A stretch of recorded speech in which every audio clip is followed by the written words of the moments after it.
Assalomu alaykum ahli YouTube. Yaxshimisizlar? Sog' salomatmisizlar? Qanaqa chiroyli joyda masalaga stories qilyapman. Bu kichkina singlimning mashina, bu meniki. Ichkarida katta pochchomni, ikkinchi mashinamiz bilan kelganmiz. Mana shu insonni tug'ilgan kunini ashaqa katta chiroyli uyda nishonlaymiz deb buni arendaga olib, Xudo xolasa 10 kunlik biza bu yerda. Bu yerda faqat antenna yaxshi chiqmay ekan. Tabriklaringizni kommentariyada yozib o'tinglar. Meni baxtimga sog' bo'lsinlar, salomat bo'lsinlar, yuzga kirsinlar iloyim. Farzandlarimizga bosh qosh bo'lib, to'ylariga, nevara evara chevarani to'yiga bosh bo'lib, qo'sha qarib. O'sha paytam siz kam gapgina. Men bidir bo'lib o'tiraveraylik. O'rgilay sog' bo'ling. Xo'jayinim tug'ilgan kunlari bugun. Mana bu xona, nima uyda katta uy orqalari ozera. 8 ta xonasi bor. Juda ham katta. Bitta nosi mana bu tushish sal noqulay. Garajda ichidan ham yo'li bor.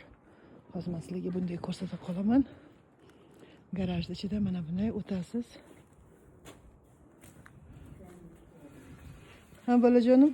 Я пошел их искать. Ich искать, okey. Bu ikki qizchalarimiz hozir aylanishga chiqishgan. Mana garajda ichida mana o'tsangiz bo'ladi. Juda ham katta zo'r xona. Orqa tomondan, ichkarilardan ham ko'rsataman nasib bo'lsa sizlarga. Mana pochchomlar, singillarim.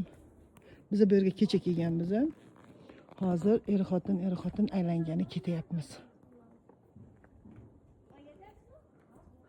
Qaranglar qanaqa joy. Spesialno shunday joy tanladik, o'rmon bo'lsin, havosi toza bo'lsin. Chunki hammamiz yosh bola. Ana yerda qaranglar mana.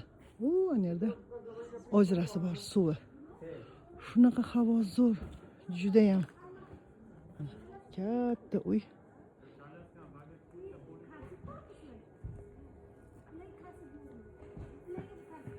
Bizning kichkina mashinada kalsit yo'q.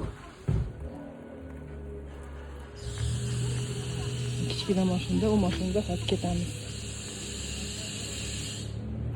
Sog' bo'linglar, bundan keyingi storieslarga e'tiborli bo'linglar. Zo'r videolar qo'yib boraman.